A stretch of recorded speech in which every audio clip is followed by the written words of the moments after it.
চোখের শ্রদ্ধা খুব দোরাগে আগুন আরো সে পরম সত্তা ধর্মের জিগির তুলে চাপাতি দাও শান রক্ষা করে তারা লম্পট নবীর মান জোরে বলো লা ইলাহা ইল্লাল্লাহ ফাক মুহাম্মদ ফাক তরুর আল্লাহ জোরে বলো লা ইলাহা ইল্লাল্লাহ আল্লাহর নামে নাস্তিকের কারগল্লা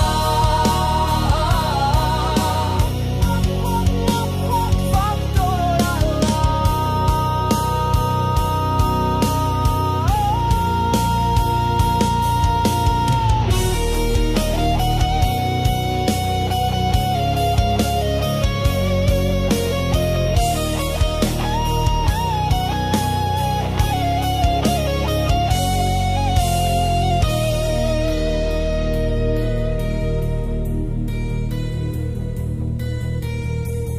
ওরা বলে তোরা নাস্তিক মুরতাদ ভিন্ন মত সংখ্যালঘুর আর্তনাদ পেছন থেকে চালায় চাপাতির আঘাত মুখে আল্লাহর বাণী সুরা তো বারায়া জোরে বলো লা ইলাহা ইল্লাল্লাহ ফাক মুহাম্মদ ফাক তরুর আল্লাহ জোরে বলো লা ইলাহা ইল্লাল্লাহ আল্লাহর নামে নাস্তিকের কাটে গলা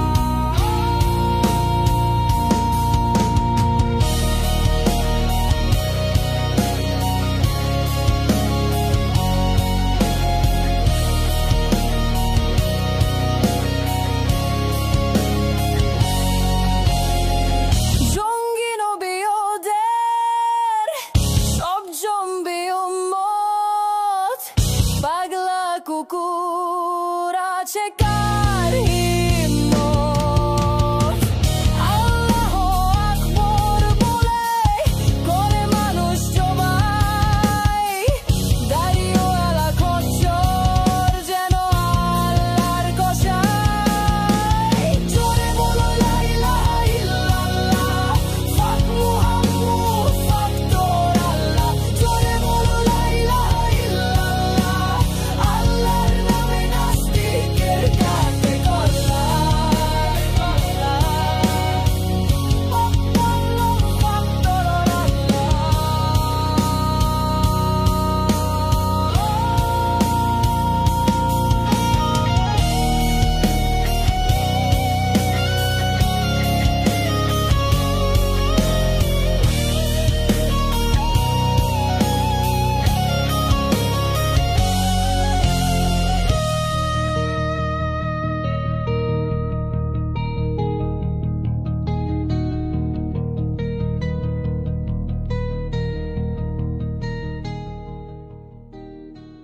শ্রদ্ধার দাবিতে চাপাতির মিছিল, নবী কটূক্তি কার কান নিয়েছে চিল। চাপাতির জোরে তাই সম্মান আদায়, মূর্খ মুমিন নাস্তিকের ফাঁসি চায়। জোরে বলো লা ইলাহা ইল্লাল্লাহ, ফাক মুহাম্মদ, ফাক তোর আল্লাহ। জোরে বলো লা ইলাহা ইল্লাল্লাহ, আল্লাহর নামে নাস্তিকের কাটে কল্লা। ফাক ফাক ফাক ফাক ফাক তোর আল্লাহ।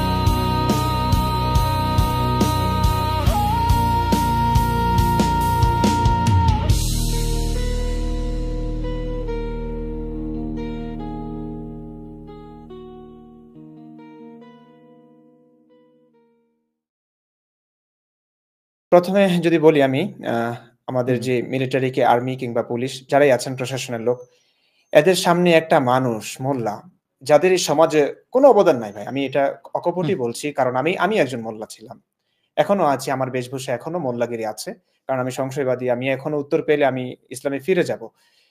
এখন আমরা জানি ভাই, আমাদের অবদান মানুষের কাছে খোঁজাখুঁজি ছাড়া কিচ্ছু নাই। কওমি মাদ্রাসা, বাংলাদেশে কতগুলো কওমি মাদ্রাসা আমি জরিপ বলছি না এখানে, কতগুলো মসজিদ মাদ্রাসা, প্রত্যেকটা মাদ্রাসার শিক্ষক, প্রত্যেকটা মসজিদের ইমাম, মুয়াজ্জিন, হ্যাঁ, এবং মাহফিলের বক্তা, এদের পেট চলে কিভাবে ভাই? এরা কোনো সৃজনশীল কাজ করে, একটা দেশকে এগিয়ে নিয়ে যাওয়ার জন্য কোনো কিছু করে? এদের ইনকাম ওই মানুষের উপরে নির্ভর করে।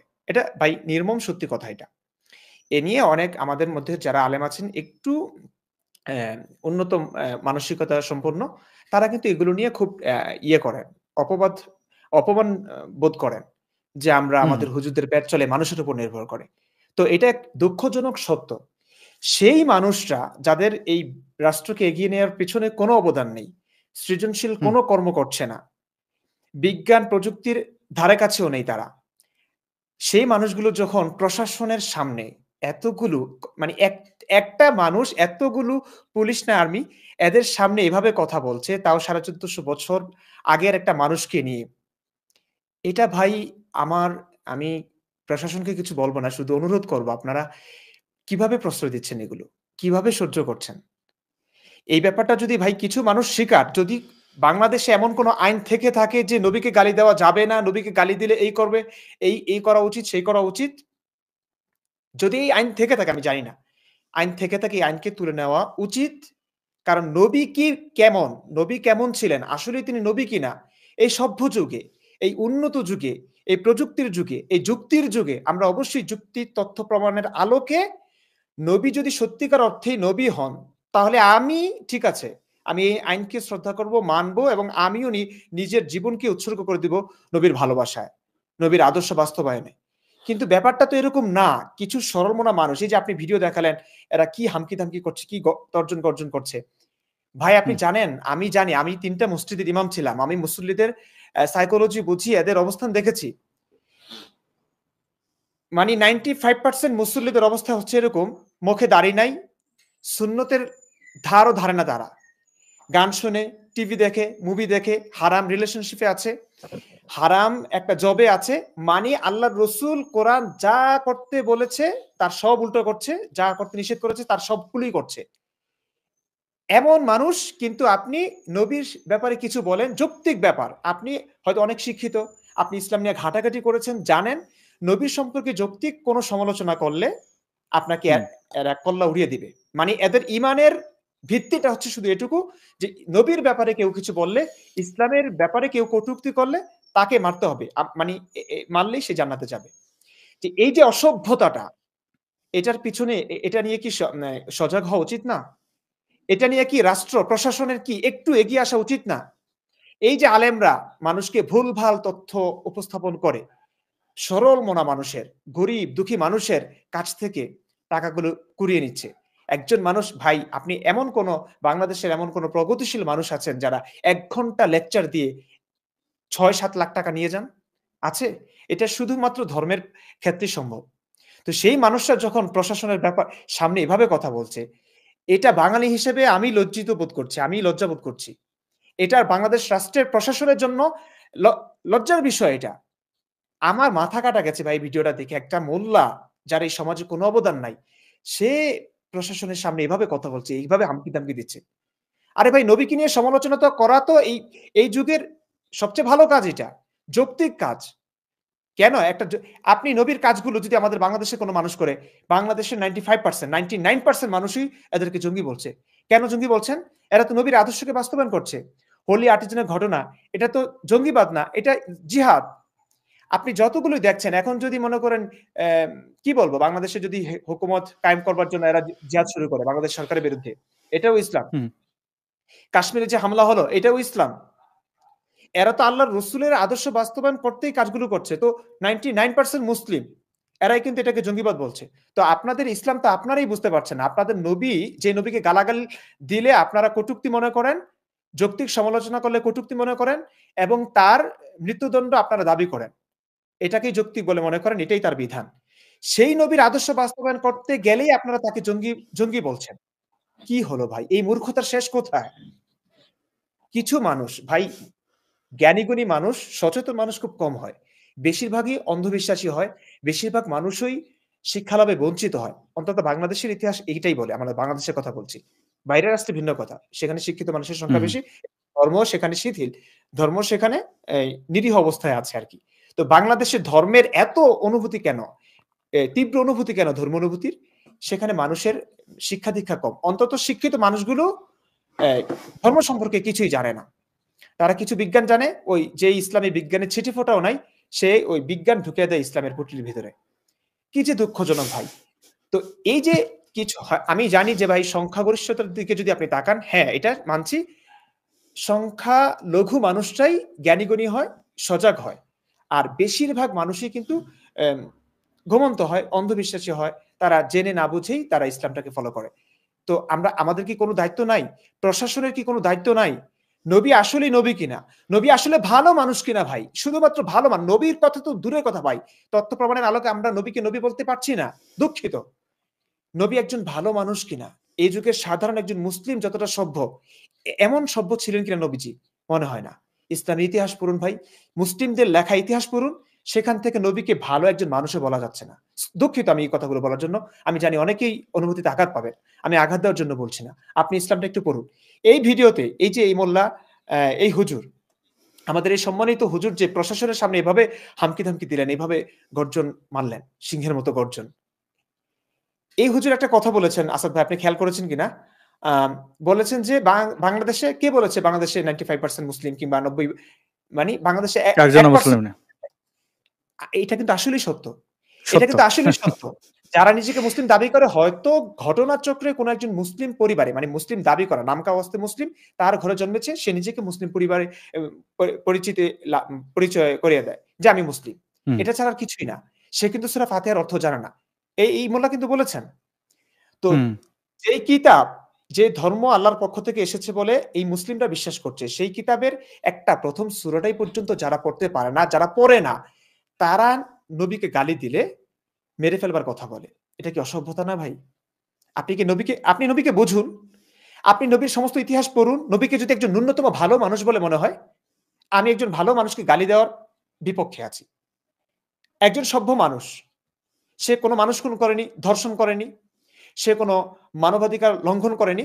আমি তার ক্ষেত্রে বলবো না, তাকে গালি দেওয়া যাবে না। আমি রাগ করব। আমি অবশ্য মারতে যাব না।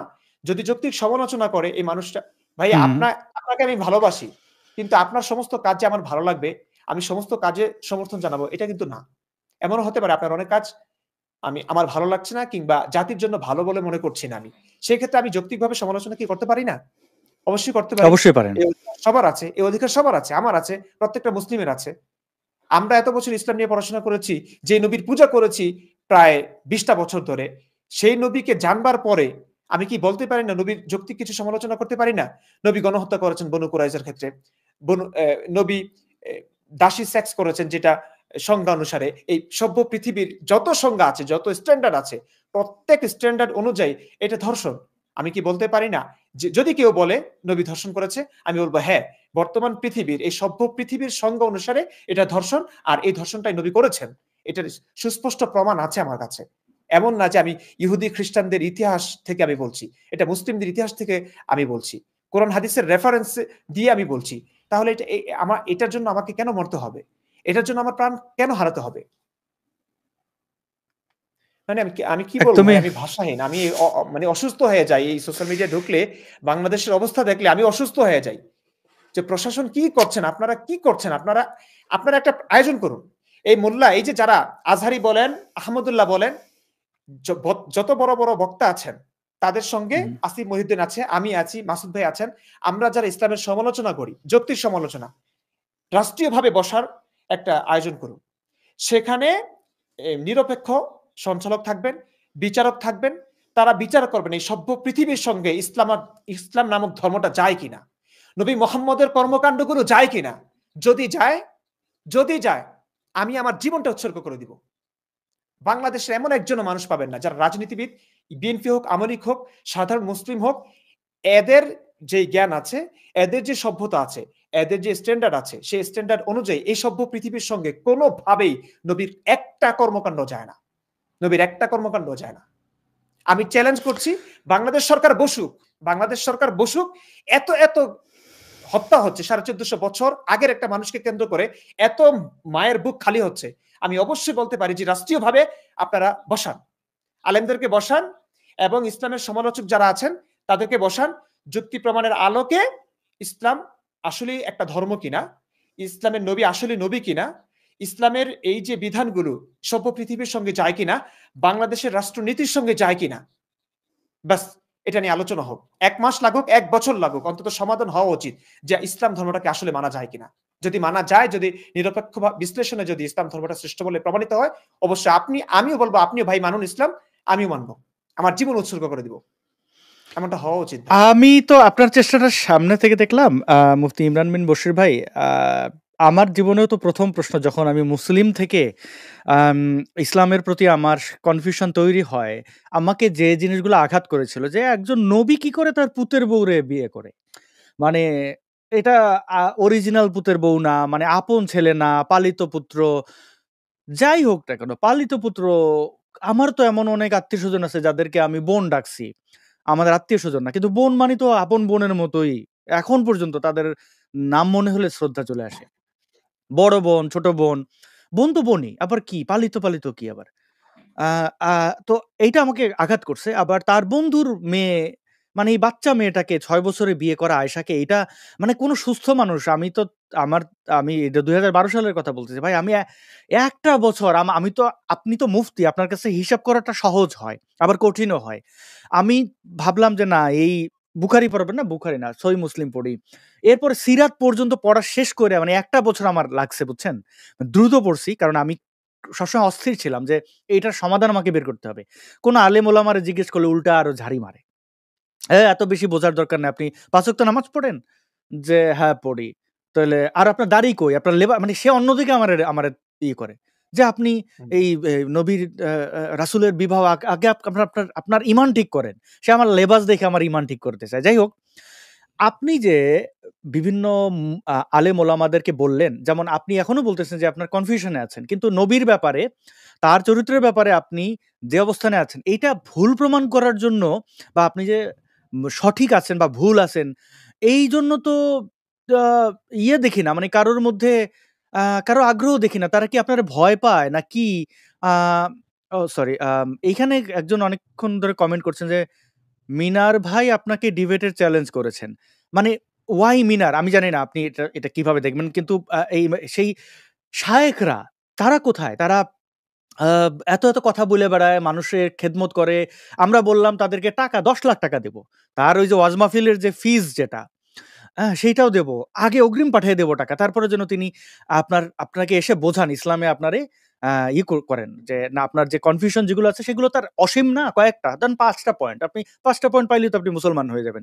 তো এই যে মিনারের কথা বলা হচ্ছে, কেন মুফতি, শায়েখ মুফতি বাদ দিয়া মিনার? আপনি কি মিনার যে বলছেন, আমিও দেখছি অনেকবার তারা সকাল বিকাল সারাদিন আদা জল খেয়ে আপনার এই একটা ভিডিও ডিবাঙ্ক করে। একটা ভিডিও আপনি করেন, সেটার ১০ টা ভিডিও দিয়ে তারা কাউন্টার করে। একটা ভিডিওর তাদের লেন্থ হচ্ছে ২ ঘন্টা। তো কি মনে করেন এই?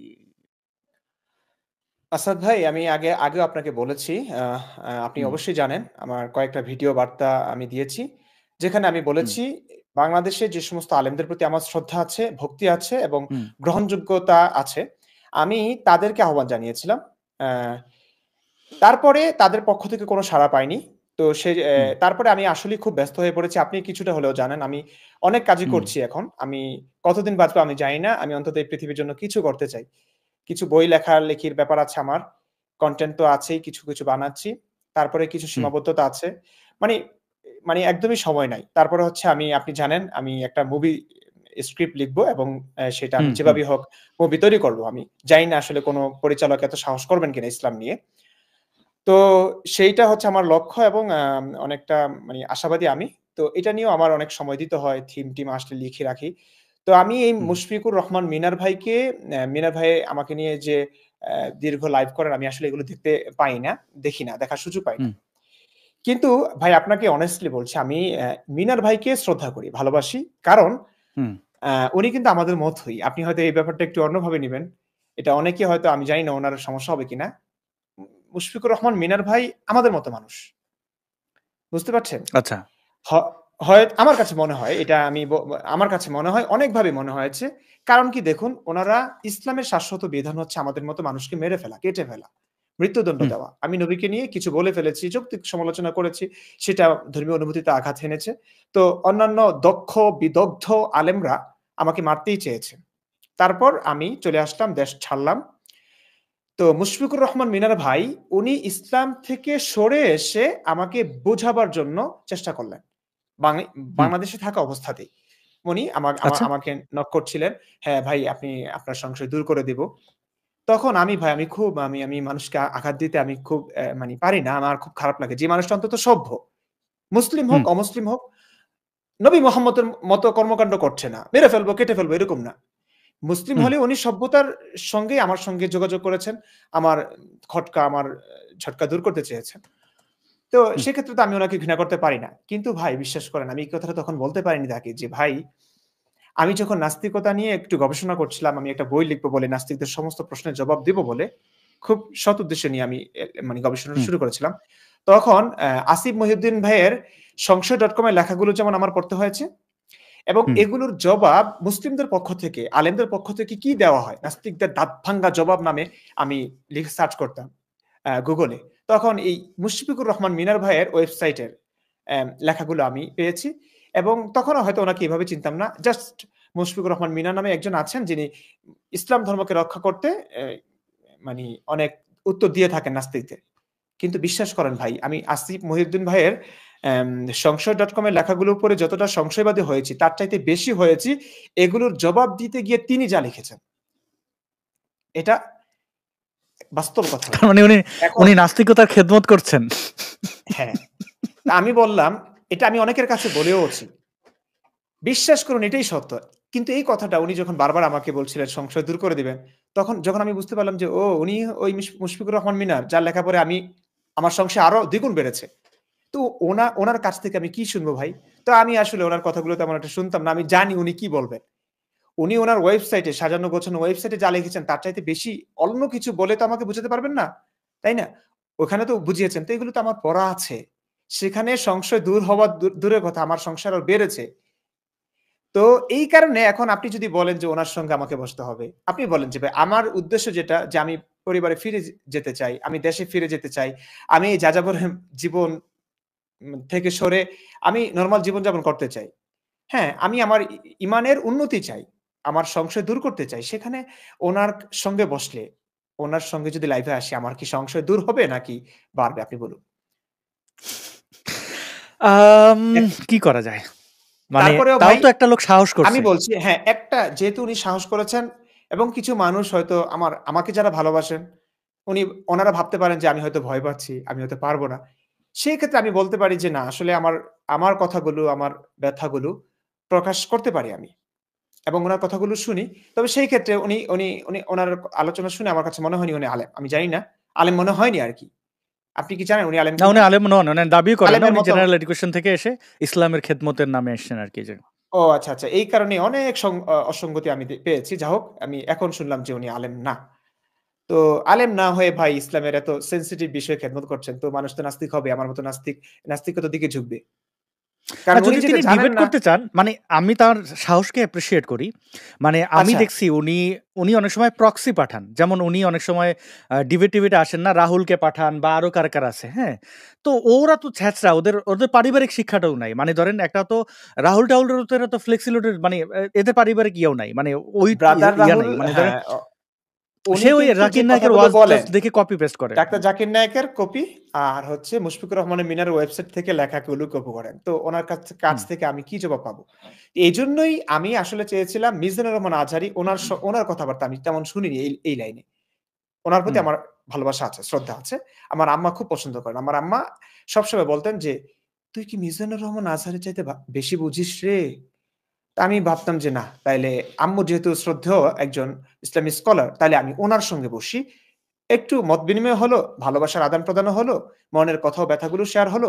মাঝে, মাঝে একজন ফাঁকে আমি একজন ছাত্রের মতো, উনি একজন শিক্ষক। এভাবে আমি উনার কাছ থেকে কিছু জানবো। প্রশ্নগুলো করব শ্রদ্ধার সঙ্গে। আপনি উত্তর হুম, যদি থাকে দিবেন, না থাকলে আর কি বলবেন যে উত্তর নাই। তখন আমি আমার সিদ্ধান্তে অনড় থাকবো নাকি সেটা আমার সিদ্ধান্ত হবে। কিন্তু হুম।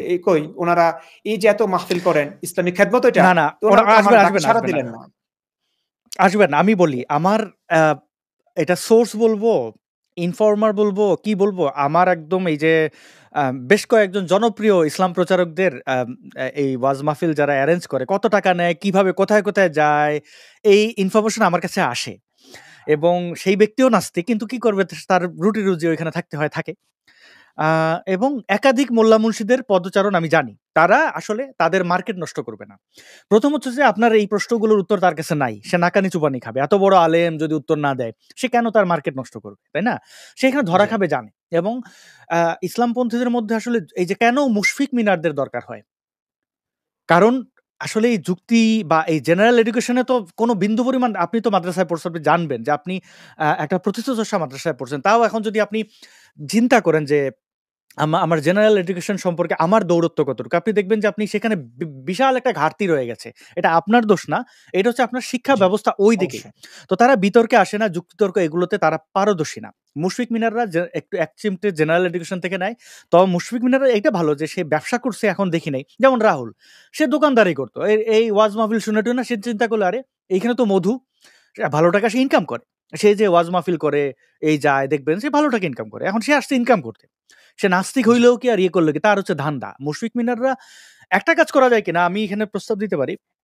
মুশফিক মিনার একজন মুফতি সাথে রাখতে পারেন আপনার সাথে ডিবেটে আসবেন। মানে যদি আলোচনা আপনি যেহেতু ওই আ মিজানুর রহমান আজহারি তাদের ডিবেট বলে তারা তো আসবে না। কারণ ডিবেট হলে ব্যাপারটা হয় কিরকম যে আম সে ডিবেটের লোক না ১ম কথা। আর ডিবেট হয় ইয়েতে। যেমন সে ভাববে যে আচ্ছা আমি তো একটা পরিচিত মুখ ইমরান বিন বশির, তাকে আমি কেন এত ফ্লোর দেব? আর ধরা খাবে এই কয়েকটা বিষয়ে। মানে আমি যদি মুশফিক মিনারের কথা বলি, সে তো ১ম হচ্ছে যে আলেম না। আ এবং তার পরিচিতি ওইরকম কিছুই না। তাও যেহেতু সাহস করছে ইসলামপন্থীদের মধ্যে, তাকে ধন্যবাদ দেওয়া যায়। আমি যদি প্রশ্নটা এইভাবে দেই যে তিনি একজনকে নিয়ে আসলেন মুফতি, পরিচিত মুফতি, এবং তার যদি ওয়াজ মাহফিল করেন, যদি তার হাদিয়া লাগে সে যে কয় লাখ টাকা নেন সেটা আমরা দেব।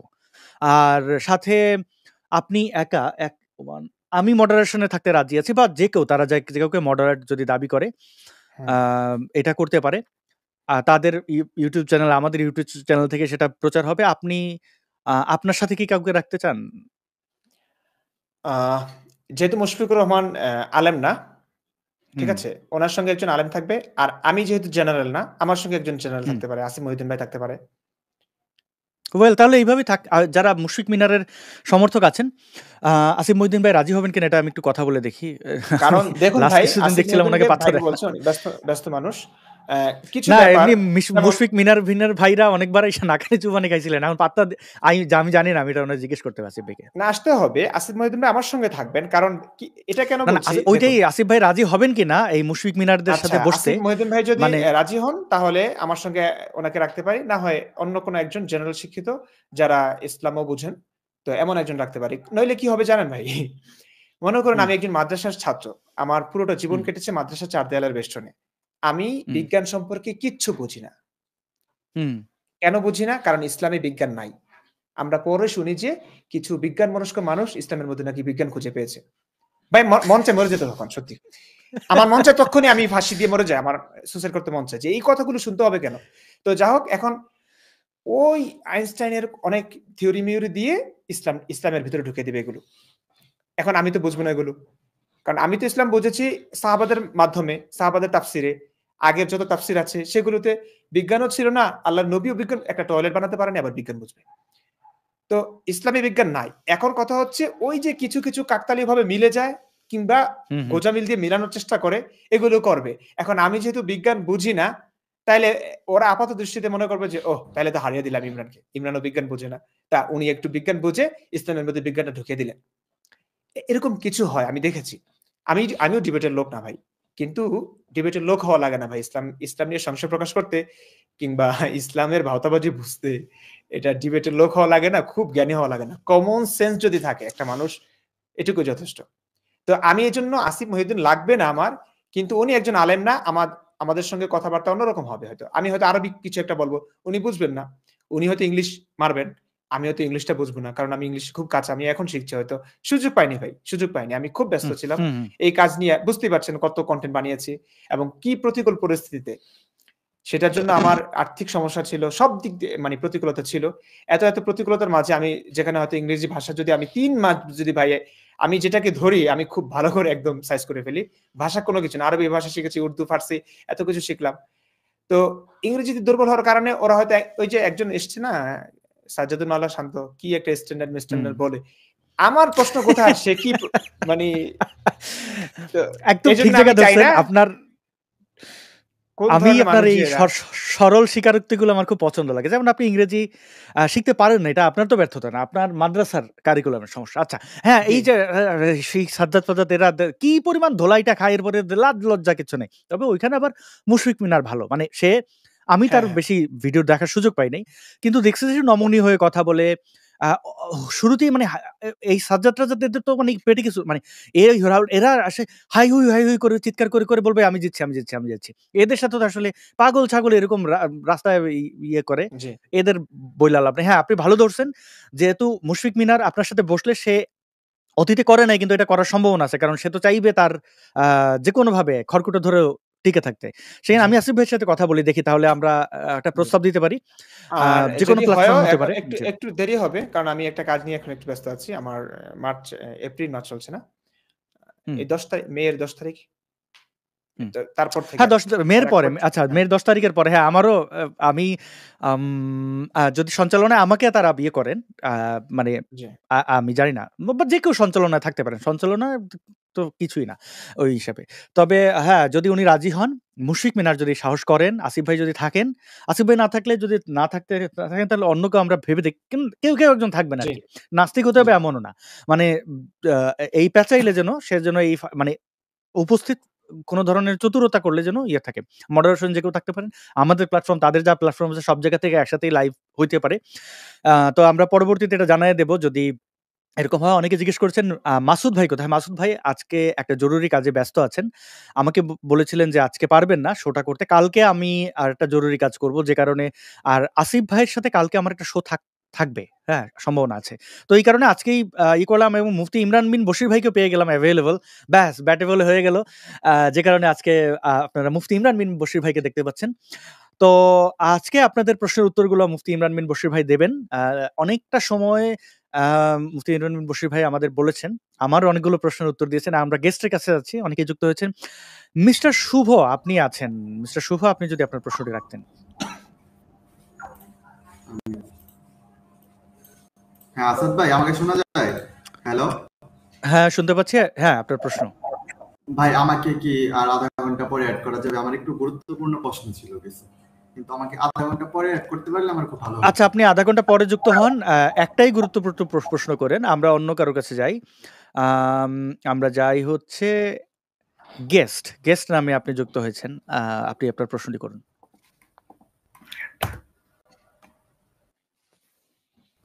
গেস্ট আপনি আছেন?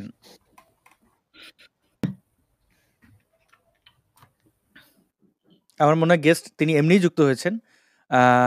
এইভাবে কেউ যুক্ত হবেন না যদি এখন কথা বলতে না পারেন, কথা বলতে না চান। পবি, POBI, পবি আপনি আছেন?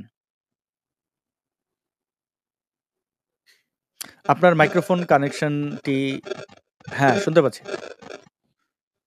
নয়েজ হচ্ছে। ভালো মাইক্রোফোন না থাকলে যুক্ত হবেন না। সন্দীপ আপনি আছেন?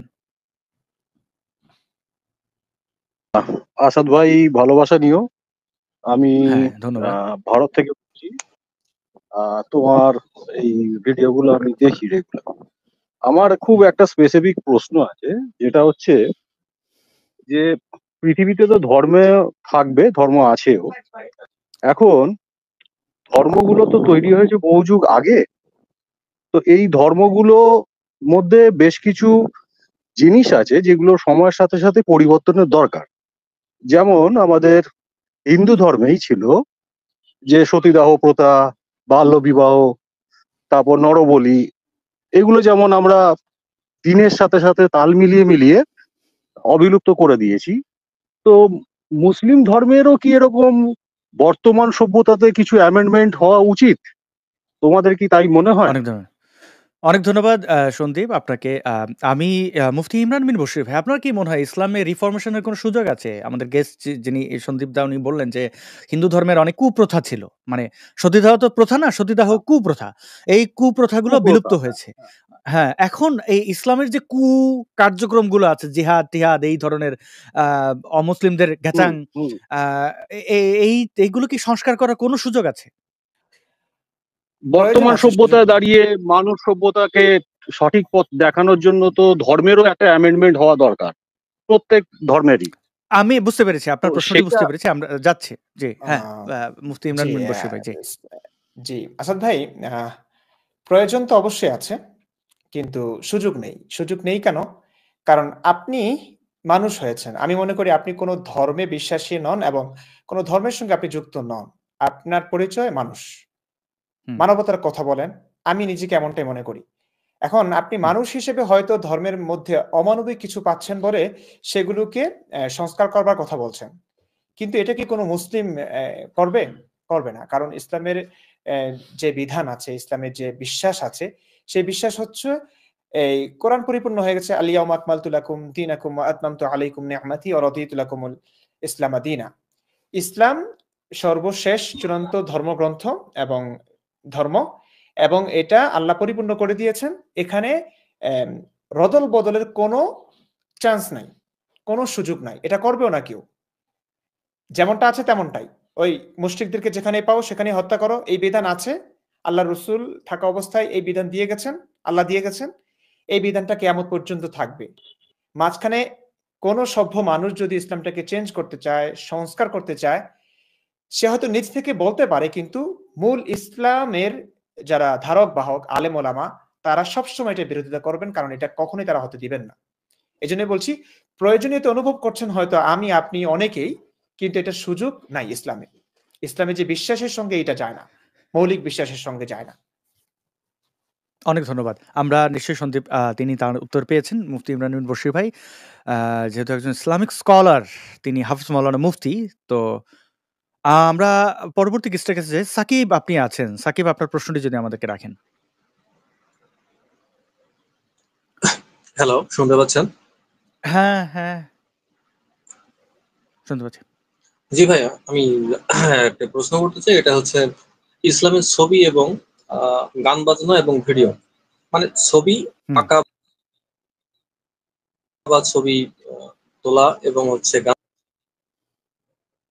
বাজনা এবং বাদ্যযন্ত্র, এইগুলো কেন হারাম? এটা ইসলামের কি মনে হয়, এটা কেন তারা এটাকে হারাম করেছে? আচ্ছা, জি, মুফতি ইমরান বিন বশির ভাই, আপনি? হ্যাঁ, আমি ক্লিয়ারলি শুনতে পাইনি যদিও, তবে বুঝতে পেরেছি ওনার বক্তব্যটা।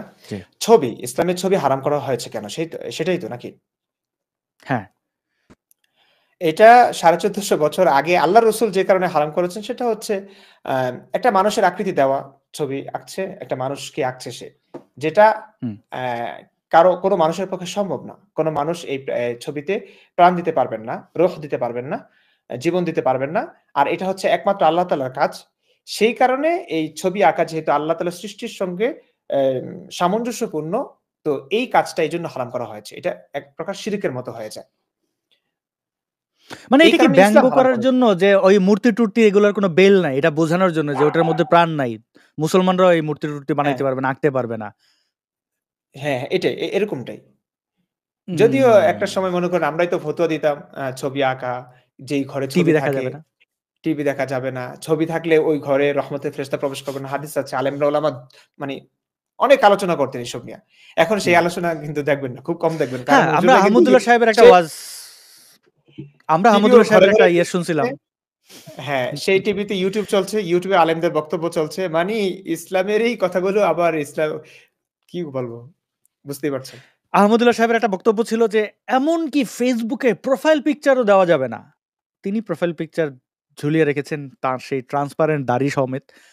এগুলা তো বিবর্তন। ইসলাম আসলে সংস্কার হচ্ছে ভাই। ইসলাম সংস্কার হচ্ছে অন্য দিক দিয়ে, যেগুলোতে মনে করুন এই যে আপনি নবীর যুগে যদি যান, আপনি কি ছিল ভাই?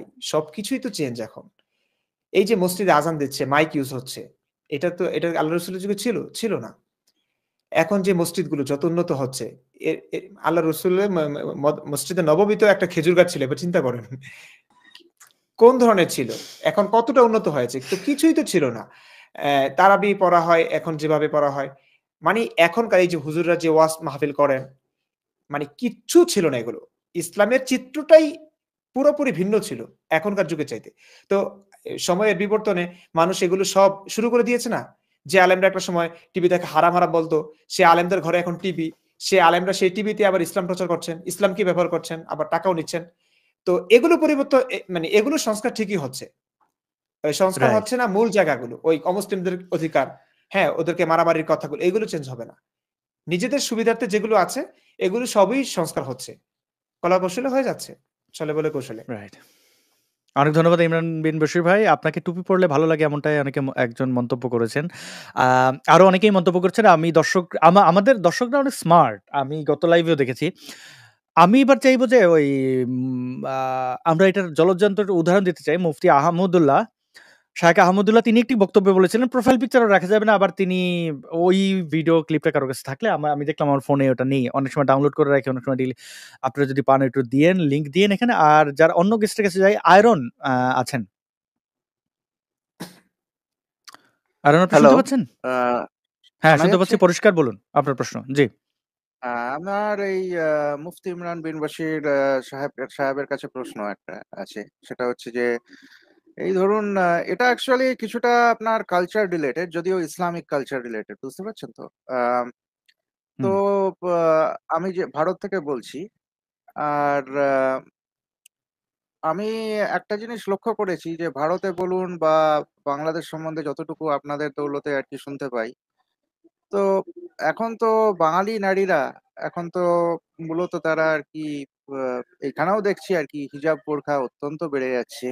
তাদের যে লেবাস বাইরে যে পরিধান তারা পরছেন সেটা অত্যন্ত বেশি বেড়ে যাচ্ছে, হিজাব বোরখার চল। তো ধরুন আমি যদি আজকে রেজবানা চৌধুরী বন্যার কথা ধরি, তিনি একজন নিখাদ একজন বাঙালি মহিলা। হ্যাঁ, তো সেই বাঙালিত্ব কি আমাদের মধ্যে থেকে আর কি আস্তে আস্তে, মানে আমরা কি নেটিভ কালচার বলতে যা বোঝায়, এই যে বাংলাদেশ বলুন পশ্চিমবঙ্গ বলুন, এই নেটিভ কালচার কি আস্তে আস্তে আর কি অবলুপ্তির পথে চলে যাচ্ছে? আমরা কি একটা মধ্যযুগীয় আরব সভ্যতার দিকে আর কি পুরোপুরি চলে যাচ্ছি? মানে আমরা যেরকম আমি যদি আমার আমার অনেক বয়স এখন 40-এর উপর, তো আমি তো ছোট মানে 90-এর দশক থেকে দেখে আসছি। একটা একটা পরিবর্তন আমার চোখে পড়ছে, সেটা আপনাদের সাথে শেয়ার করলাম। তো জি, আমরা অনেক ঠিক ধন্যবাদ। কোন আমরা দিকে আপনার যাচ্ছি? প্রশ্ন বুঝতে পেরেছি। জি, আপনার প্রশ্ন বুঝতে পেরেছি। আমরা ঠিক কোন দিকে যাচ্ছি? মুফতি ইমরান বিন বশির ভাই এই পোশাক নিয়ে তিনি যে শঙ্কার কথা বললেন যে নিজস্ব আ কাপড় রেখে এই ভিনদেশী বা ভিন্ন সংস্কৃতিকে ধারণ করে সেটাকে শ্রেষ্ঠ মনে করাটা, এটা কি বিপর্যয়? কি মনে করেন আপনি? এই চেষ্টা তো ভাই চলবেই। আলেম ওলামারা যেহেতু এখন নিজেদের মানে দেশটাকে পুরো পৃথিবীটাকে তো তাদের নিজের মনে করছে। হয়তো সুযোগ পাচ্ছে না বলে। এখন বাংলাদেশে একটা সুযোগ হয়েছে আওয়ামী লীগ ক্ষমতা থেকে চলে যাবার পর, ক্ষমতাচ্যুত হবার পর থেকে আলেমরা কিন্তু অনেক সুযোগ পেয়েছে। হুম, তার কিছু দৃষ্টান্ত তো দেখতেই পাচ্ছেন। তো এটা চলে যাচ্ছে না, চাপিয়ে দেওয়া হচ্ছে। কারণ অনেক মা বোন আমাকেই অনেকে শেয়ার করেন যে মানে তারা হিজাব ছাড়া বের হতে এখন ভয় পান। আগে যে পোশাকে তারা বের হতেন সেই পোশাকে বের হতে এখন ভয় পাবেন। কখন কি হয়ে যায়, কখন কোন মোল্লা এসে শুরু করে দেয় কথাবার্তা শোনানো যে আপনি এগুলো পরে আসছেন কেন? মানে খুবই ভয় পান, আতঙ্কে থাকেন। তো এটা চাপিয়ে দেওয়া হচ্ছে এবং যদি ইসলামের কথা বলি, ইসলাম তো ভাই এটা করবেই। ইসলাম তো বাঙালি কালচার বোঝে না, রাষ্ট্রীয় কালচার বোঝে না। ইসলাম বোঝে শুধুমাত্র আরবের কালচার। নবী মুহাম্মদের যে সভ্যতা, যে আদর্শ সেটাকেই সারা বিশ্বময় ছড়িয়ে দিতে চান। এই চেষ্টা প্রত্যেকটা মুসলিম করবে যারা ইসলাম বোঝেন। তো এই চেষ্টা তারা তো করছেই, তারা তো করবেই এবং সেই চেষ্টা বাংলাদেশে একটা সুযোগ পেয়েছে, করছে। সুযোগ পেলে মানে সকল মানুষকে মেরে হিন্দু-টিন্দু যত ধর্মের লোক আছে ওদের সঙ্গে যুদ্ধ করে হলেও ক্ষমতায় যারা এখন আছেন কিংবা সামনে যারা আসবেন তারা যদি ইসলামপন্থী না হন তাদের সঙ্গে যুদ্ধ করে হলেও তারা ক্ষমতায় বসবেন, কারণ এটা হচ্ছে ইসলামের শাশ্বত বিধান।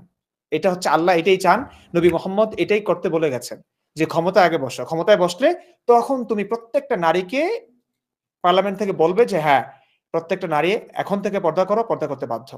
প্রত্যেকটা মানুষ আজকে তো থেকে আমরা নামাজ কি পড়ো, 5 আমরা ওয়াক্ত কি নামাজ না পড়লেই হ্যাঁ, জি তো আমরা কি তাহলে বলুন। সেই মানে আফগানিস্তানের দিকেই আর কি যাচ্ছি? আমাদের মানে আমি পশ্চিমবঙ্গে আর কি গত 12-13 বছরের আর কি যে আর কি চেঞ্জটা আসছে এবং সেই দিক থেকে আমি বলছি তাহলে আমাদের আমাদের বাঙালি তো কোথায় যাচ্ছে আমাদের?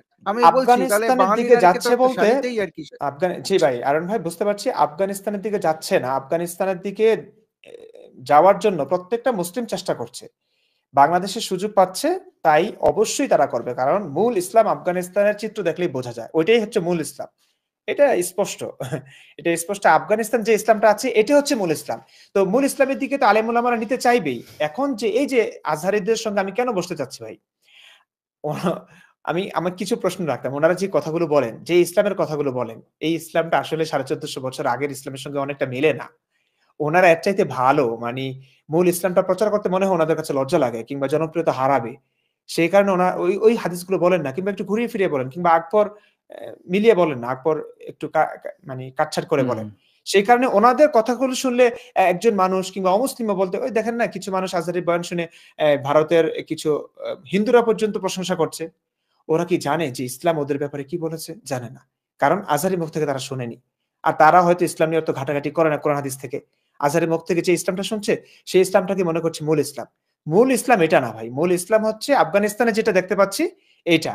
মূল ইসলাম হচ্ছে যারাই ক্ষমতা থাকুক ইসলামপন্থী না হলে, ইসলামী হুকুমত কায়েম না করলে তাদেরকে যেভাবেই হোক হটিয়ে মেরে কেটে সাফ করে কোনো একজন মুসলিম শাসককে বসানো, তখন ইসলাম কায়েম হবে, তখন ইসলামের বিজয় হবে, তখন আল্লাহর হুকুমত প্রতিষ্ঠিত হবে, আল্লাহর জমিনে আল্লাহর শাসন প্রতিষ্ঠা হবে। এটা হচ্ছে একদম ইসলামের সর্বোচ্চ বিধান এটা।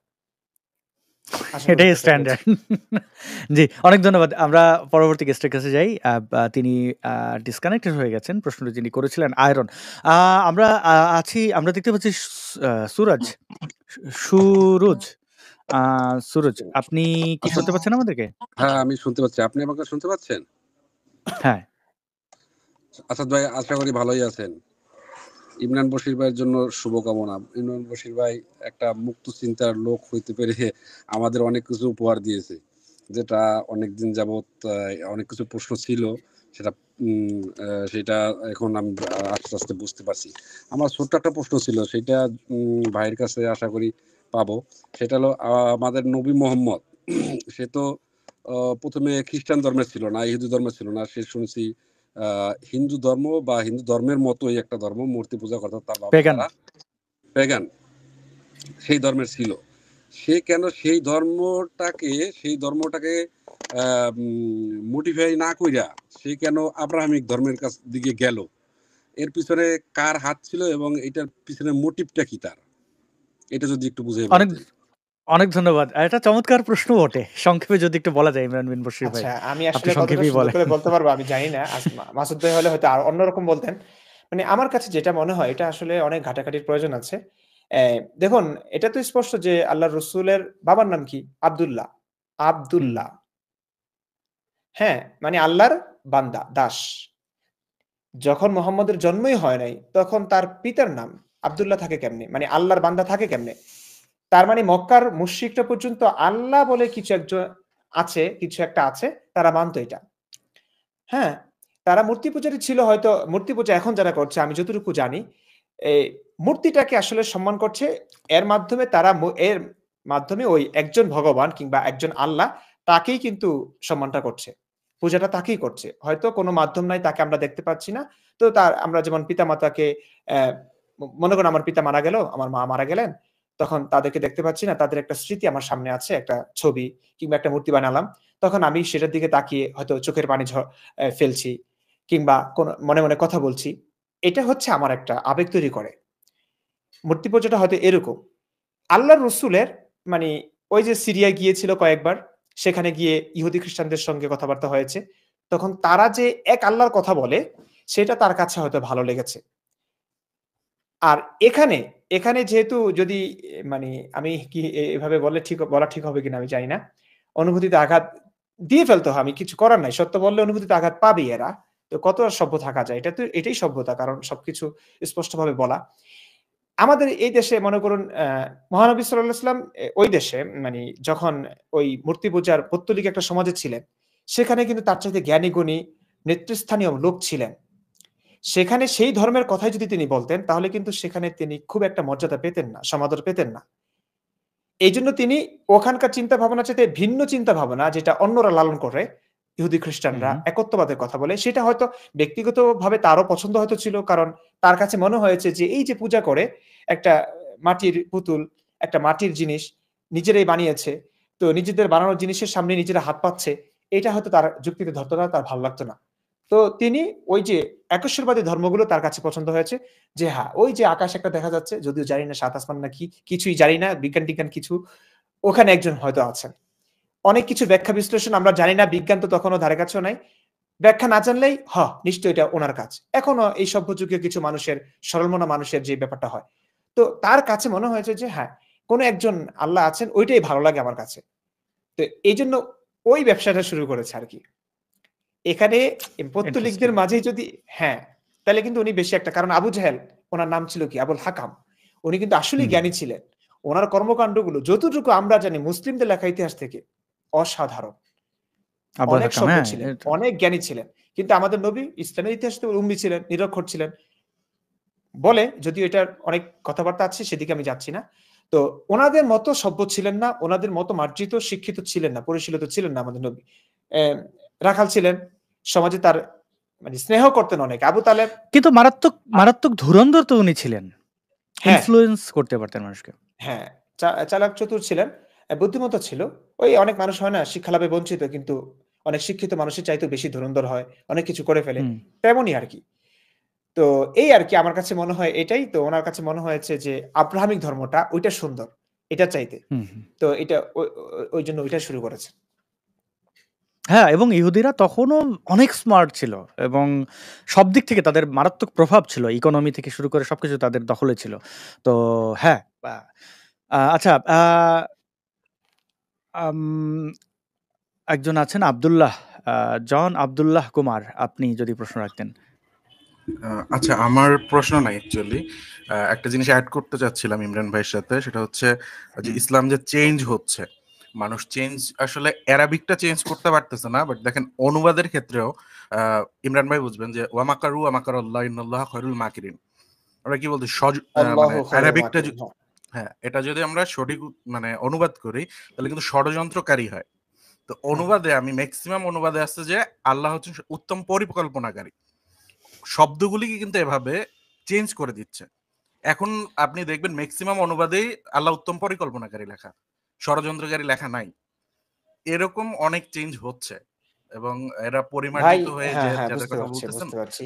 এই পরিবর্তনটা আসলে আমাদেরকে যখন হুজুররা যেমন কোরআনের কিছু আয়াতের তর্জমা করতেন, সেই ক্ষেত্রে আমরা দেখতে পারতাম। এই আপনার এই উদাহরণটা দেখি, এখানে আমার স্পষ্ট মনে আছে, অমাকারু অমাকারাল্লাহ, মাকরুন, মিম কাফ র, মূল ধাতু এখান থেকে মানে যেই অর্থটা আসে এটা হচ্ছে ষড়যন্ত্র করা। এখন অমাকারু, তারা ষড়যন্ত্র করেছে, অমাকারাল্লাহ, আল্লাহ ষড়যন্ত্র করেছে, তারাও করেছে, আল্লাহ করেছে। এখন আমাদের হুজুরকে এটা হচ্ছে বালাগাত ফাসাহাত বলে, এটা হচ্ছে মানে শব্দের অর্থ তো একই, কিন্তু আল্লাহ যেহেতু একজন শ্রদ্ধাভাজন, আল্লাহ যেহেতু, আল্লাহর ক্ষেত্রে আমরা সব শব্দ চয়ন করতে পারি না, আল্লাহর ক্ষেত্রে ষড়যন্ত্র শব্দটা একটু বেমানান লাগে, যুগসই লাগছে না। এই কারণে আল্লাহর ক্ষেত্রে বলা হচ্ছে যে কৌশল, পরিকল্পনাকারী। এক্স্যাক্টলি এরকম অনেক মানে হাদিসের অনেক হ্যাঁ, অনুবাদ, কোরআনের অনেক অনুবাদ এভাবে চেঞ্জ হয়ে যাচ্ছে, মানে বাংলা মনে ওয়ার্ডগুলো করেন চেঞ্জ আমাদের করা হতেছে। এই উদাহরণ কিন্তু আমাদের এই যুগেও দেখি আমরা, এটা ভাষার একটা ইয়ে হতে পারে। আমাদের মাদ্রাসাগুলোতে বলাৎকার এটা নিত্য নৈমিত্তিক একটা ঘটনা। কয়টা ঘটনা আর আপনারা জানেন, কারণ এগুলো মাদ্রাসায় ঘটলে মাদ্রাসার বদনাম হবে, আমি এই মাদ্রাসার জন্য স্টুডেন্ট ভাই, জানি। ও আচ্ছা, তাহলে তো জানেনই ভাই। একটা একটু দেখতে শুনতে সুন্দর একটা ছেলেও বলাৎকারের শিকার হয়নি এমন পাবেন না আপনি। প্রত্যেকটা ছাত্র বলাৎকারের শিকার হয়েছে, একটা মাদ্রাসা পাবেন না। তো মাদ্রাসা এগুলো চেপে যায়। ফরিদাবাদ মাদ্রাসার মতো একটা মাদ্রাসা ভাই, আপনি এখানে যত মানুষ যাবে তারা বলবে যে ফরিদাবাদ মাদ্রাসা আল্লাহ ওলিদের কারখানা, এখানে আসতে জন্য ঘ্রাণ পায় আল্লাহর ওলিদের। এমন একটা বুজুর্গদের মাদ্রাসা। এই মাদ্রাসা সম্পর্কে কিন্তু, সেই মাদ্রাসা হাজার হাজার হাজার হাজার ছাত্ররা যেই মসজিদে নামাজ পড়তো, মসজিদে বেলাল, এটা ফরিদাবাদ মাদ্রাসায় যারা পড়েছেন সামনে পড়বেন জানবেন, মসজিদে বেলাল সেটা এখন 10 তলা হবে, বিশাল বড়, বাইতুল মোকাররমের মতো মসজিদ একটা হতে যাচ্ছে। এখন তো 10,000 20,000 মানুষ একসঙ্গে নামাজ পড়তে পারে। তখন এটা দোতলা ছিল। এই দোতলাতে এই ফরিদপুর মাদ্রাসায় 7-8টা বিল্ডিং আছে। এই 7-8টা বিল্ডিং এর সমস্ত ছাত্র এখানে এসে নামাজ পড়তো। সেই মসজিদের দোতলা ছিল হেফজখানা। হেফজখানার 2 জন শিক্ষক ছিলেন, মসজিদে ইমামতি করতেন। এর মধ্যে একজন, আমি নাম বলছি না, ওনার মাধ্যমে এই মসজিদে যেখানে হাজার হাজার আলেম ওলামা নামাজ পড়ছে, আল্লাহকে সিজদা করছে, হুতু পবিত্র একটা জায়গা, এখানে তিনি বলাৎকার করেছেন। এই ঘটনা কি আপনারা জানেন কিংবা মিডিয়ায় এসছে? না। এই ঘটনা মাদ্রাসা কর্তৃপক্ষ চেপে গেছে, কারণ এমন বড় একটা মাদ্রাসা, এটা বদনাম হবে, ছাত্ররা আসতে, মানে এ কারণে লুকিয়ে যান, চেপে যান। এখন আমি যে উদাহরণটা দিতে চাচ্ছিলাম, মনে করুন এমন ঘটনা ঘটলো যে একজন খুবই সম্মানীয় একজন ব্যক্তি, মনে করেন আল্লামা মামুনুল হক সাহেবের ব্যাপারে ওই যে 501-এ গেলেন না, এটা উনি যেতেই পারেন, এটা নিয়ে আমার সমালোচনা নাই। উনি ওনার গার্লফ্রেন্ডকে নিয়ে গেছেন, যেটাই হোক, দ্বিপাক্ষিক চুক্তি ছিল, আমি এটাকে বলবো না ধর্ষণ, ওকে ফাইন। কিন্তু এখন ব্যাপার ইসলামিক দৃষ্টিকোণ থেকে ভাবলে এটা তো জিনা।